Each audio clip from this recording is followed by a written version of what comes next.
Hello दोस्तों, कैसे हो आप सब। उम्मीद करता हूँ अच्छे होंगे। दोस्तों, आज हम आपका अंतराल का चैप्टर फर्स्ट है, सूरदास की झोपड़ी। इसके लेखक है प्रेमचंद। तो इसके बारे में आपको मैं बिल्कुल इजी नोट्स बताने वाला हूँ, बिल्कुल इजी टाइप में आपको बताने वाला हूँ। इस 10 मिनट की वीडियो में आपका पूरा ये चैप्टर कवर हो जाएगा। ज़्यादा बड़ा चैप्टर नहीं है, इसमें जो जो इम्पोर्टेंट चीज़ें हैं केवल वही आपको मैं बताऊँगा। और इम्पोर्टेंट लास्ट में आपको इम्पोर्टेंट क्वेश्चन की सीरीज़ भी दे दूंगा, जिसमें से क्वेश्चन आएंगे। तो आपको वीडियो एंड तक देखनी है। वीडियो को हम स्टार्ट करते हैं। सबसे पहले हम लेखक के बारे में देख लेते हैं। देखिए, जो लेखक हैं वो हिंदी साहित्य के सबसे बड़े लेखक माने जाते हैं, यानी कि बहुत प्रसिद्ध लेखक है प्रेमचंद जी। इनकी जो ये सूरदास की झोपड़ी है, ये इनकी रंगभूमि के उपन्यास का एक हिस्सा है, छोटा सा। तो इसमें सूरदास, आप जानते हैं, वो अंधे भिखारी थे, उनके बारे में इसमें बता रखा है। सबसे पहले हम लेखक का ही परिचय देख लेते हैं। प्रसिद्ध कथाकार प्रेमचंद का जन्म 1880 में वाराणसी जिले के लम्ही नामक गांव में हुआ था। मैट्रिक की परीक्षा पास करने के बाद अध्यापन का काम करने लगे थे। बाद में बीए तक शिक्षा ग्रहण की। असहयोग आंदोलन के दौरान नौकरी से त्यागपत्र दे दिया और पूरी तरह से लेखन को समर्पित हो गए। प्रेमचंद द्वारा रचित लगभग 300 कहानियाँ मानसरोवर, जिसमें 8 भाग हैं, इसमें संकलित है। इनके प्रसिद्ध उपन्यास हैं निर्मला, सेवा सदन, रंगभूमि, कर्मभूमि, गोदान, गबन आदि। तो ये जो सूरदास की झोपड़ी है वो इसी रंगभूमि से लिया गया है। इनके बहुत सारे उपन्यास हैं, लेकिन जो ये रंगभूमि है इससे एक छोटा सा हिस्सा आपका ये चैप्टर है, सूरदास की झोपड़ी। वैसे ही लेखक का परिचय पूछा नहीं जाता है, फिर भी आपको पता होना चाहिए। जब आप आंसर लिखते हैं तो उसमें काम आ जाता है। अब इसी का इसका शॉर्ट दे रखा है बिल्कुल कहानी का, कि क्या कहानी कहना चाहते हैं इसमें। हम धीरे धीरे एक एक पॉइंट को पढ़ते हैं, आपको कहानी समझ में आ जाएगी। सूरदास की झोपड़ी प्रेमचंद द्वारा रचित उपन्यास रंगभूमि का एक अंश है। ये 1 मार्क्स का यहाँ पे इम्पोर्टेंट चीज हो जाती है। इस कहानी का नायक सूरदास है, जो दृष्टिहीन, बेबस और लाचार जीवन जीने को अभिशप्त है। यानी कि जो कहानी बताई जा रही है, उसमें सबसे मुख्य रोल किसका है? सूरदास का। तो वो एक अंधा भिखारी है, आपको ये ध्यान रखना है, अंधा भिखारी है सूरदास। भैरव और जगदर उससे ईर्ष्या का भाव रखते हैं। आप देखिए, भैरव और जगदर कौन है? इसमें हम कैरेक्टर देख लेते हैं पहले। कैरेक्टर हम देखें तो इसमें 5 कैरेक्टर मिलेंगे आपको। वैसे मोटे मोटे हम मिला के चले तो 5 ही कैरेक्टर है। सबसे पहले सूरदास, जो कि एक अंधा भिखारी है। दूसरा एक भैरव है, जो कि एक गांव का ही निवासी है, लेकिन बहुत जलता है, उससे भी, सूरदास से भी जलता है, और मतलब बहुत खड़ूस है, दारू वारू पीता है, ऐसा इसमें बता रखा है चैप्टर में। और एक उसकी सुभागी है, उसी की पत्नी, भैरव की पत्नी। 3 कैरेक्टर हो गए। एक जगदर है, जो कि एक गांव का ही निवासी है और भैरव का वो दोस्त भी है। और एक है मिठुआ, जो कि जो सूरदास के चाचा का लड़का है वैसे, लेकिन अब सूरदास के पास ही वो रहता है। तो ये 5 मुख्य कैरेक्टर हैं हमारे। इन कैरेक्टर को ही ध्यान में रखकर आपको चलना है। आगे क्या कहते हैं कि एक दिन भैरव की पत्नी सुबागी भैरव की मार के डर से सूरदास की झोपड़ी में छिप जाती है। तो क्या होता था कि जो भैरव होता है वो अपनी पत्नी को बहुत मारता पीटता था। तो उसकी पत्नी आखिर जो सूरदास की झोपड़ी है उसमें आश्रय ले लेती है, उसमें छिप जाती है, कि वो उसकी मार से बच सके। इससे भैरव और जगदर सूरदास के चरित्र पर प्रश्न उठाते हैं। ये कहते हैं कि सूरदास तो बहुत ऐसा है वैसा है, मतलब उनके चरित्र को दोस्त देते हैं, क्योंकि सुभागी उसकी झोपड़ी में आ जाती है शरण ले ले, इसलिए।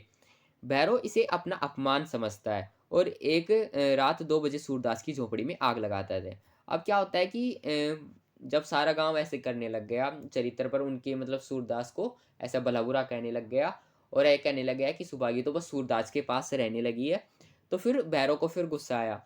उसने फिर रात को उसकी सूरदास की झोपड़ी में आग लगा दी और झोपड़ी पूरी जल गई। उसके बाद क्या हुआ कि जगदर सूरदास से व्यंग में पूछता है कि क्या आज चूल्हा ठंडा नहीं किया था। फिर जो गांव का निवासी है जगदर, मैंने बताया था वो भैरव का दोस्त है, वो ही सूरदास से आके पूछता है क्या आज तुम चूल्हा ठंडा करके नहीं सोए थे। यानी कि मतलब ये है कि तुम जब रात को रोटी बनाते हैं तो उसमें चूल्हा ठंडा करके नहीं सोए, और वही जो आग थी वो सुलग गई। वो तो ऐसे समझ रहा था जगदर, लेकिन आग किसने लगाई थी? भैरव ने लगाई थी, वो भी जानबूझकर। नायक राम जवाब देता है, नायक राम कौन है, वो ये सूरदास नायक राम। वो जवाब देते हैं कि यदि चूल्हा ठंडा किया होता तो दुश्मनों का कलेजा कैसे ठंडा होता। वो भैरव की तरफ ही इशारा करके कहता है कि अगर चूल्हा ठंडा किया होता तो दुश्मनों का कलेजा कैसे ठंडा होता। थोड़ी देर बाद आग बुझ जाती है। सूरदास को झोंपड़े के जल जाने का उतना दुख नहीं था जितना उसकी उस पोटली में था जिसमें उम्र भर की कमाई थी। तो सूरदास को इतना ज़्यादा दुख जल जाने का नहीं था, लेकिन उस झोंपड़ी में उसकी एक पोटली रखी हुई थी जिसमें 500 रुपए थे। और इन 500 रुपए से उसकी बहुत सारी इच्छाएं थी। वो इच्छाएं मैं आपको बताऊंगा। वो 3 इच्छाएं पूछ ली जाती हैं, पेपर में आ जाता है एक क्वेश्चन। तो वो 3 इच्छाएं कौन कौन सी थी। तो सूरदास उन 500 रुपये से कई काम करना चाहता था। पहला, पितरों का पिंडदान। दूसरा, मिठवा की शादी करना। और एक तीसरा और है, गांव के लिए कुआं बनवाना। तो ये 3 कार्य थे। ये कभी कभी एग्जाम में आ भी जाता है क्वेश्चन। तो आपको यहाँ से लेकर ये चलना है। जगदर अपने को इस घटना से परे बताता। जगदर कहता था कि इस घटना में मेरा कोई हाथ नहीं है, ये आग किसी और ने लगाई है। भैरव जगदर को बताता है कि उसी ने आग लगाई है। अब भैरव उसका दोस्त था, तो जगदर उससे जाके पूछता है कि क्या आग तुमने लगाई है। तो पहले तो वो मना कर देता है कि मैंने नहीं लगाई। फिर वो थोड़ी देर बाद बोल ही देता है कि हाँ, आग मैंने लगाई है। फिर जगदर भैरव से रुपए के बारे में पूछता है, तो वह स्वीकार करता है कि उसने रुपए वाली थैली चुराई। लेकिन जगदर जब उन रुपयों को सूरदास को लौटा देने की बात कहता है तो भैरव मना कर देता है। अब जगदर उनसे पूछता है कि जब मतलब झोपड़ी में आग लगा रहे थे तुम, तो तुमने वहाँ से पैसे भी उठाए होंगे पोटली सूरदास की। तो पहले तो भैरव मना कर देता है, लेकिन फिर बाद में कह देता है कि हाँ, मैंने पैसे चुराए हैं।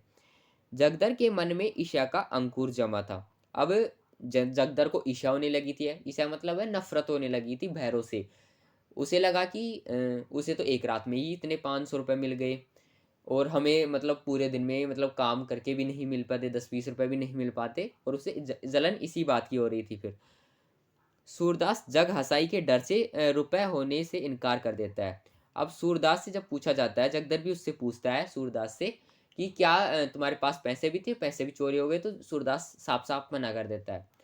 क्यों करता है, इसके पीछे ये कारण है कि अगर वो कह देता कि मेरे पास हाँ इतने पैसे भी थे और इतने ये चोरी हो गए हैं, तो पूरा गांव उस ये सोचता कि एक अंधे भिखारी के पास इतने पैसे कहाँ से आए। क्योंकि भिखारी के पास जो धन होता है वो पाप के बराबर होता है। तो इसलिए वो अपनी जो आर्थिक हानि थी उसको छुपा कर रखना चाहता था। तो कभी कभी क्वेश्चन ये भी पूछ लिया जाता है कि सूरदास अपनी आर्थिक हानि को क्यों छुपाकर, क्यों गुप्त रखना चाहता था। तो आपको सीधे ये बताना है कि जो गरीब अंधा भिखारी होता है उसके लिए जो पैसे होते हैं वो बहुत ही बड़ा पाप होता है। इसलिए उसने बताई नहीं उसको कि गांव वाले क्या सोचेंगे कि इतने इतने पैसे कहाँ से आए इस अंधे भिखारी के पास। तो यही इसका कारण था।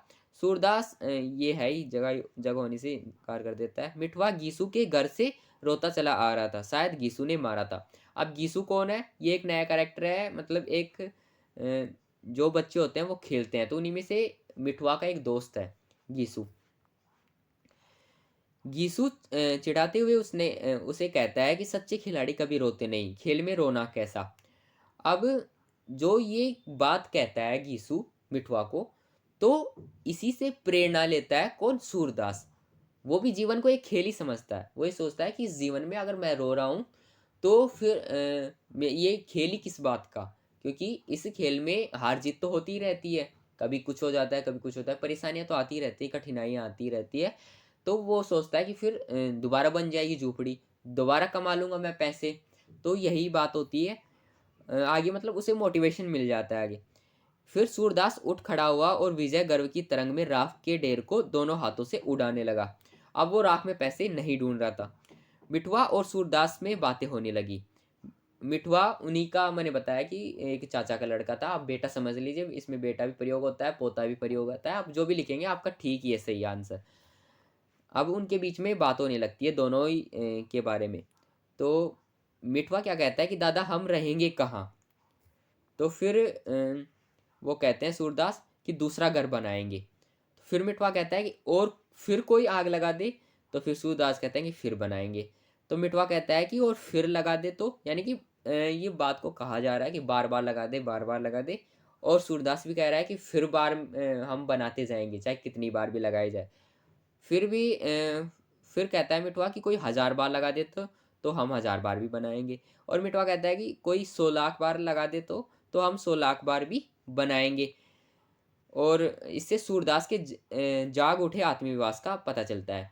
अब सूरदास को ऐसा लग रहा था कि ये जीवन है, इस जीवन में जो हार जीत का खेल चलता ही रहता है, मैंने आपको बताया।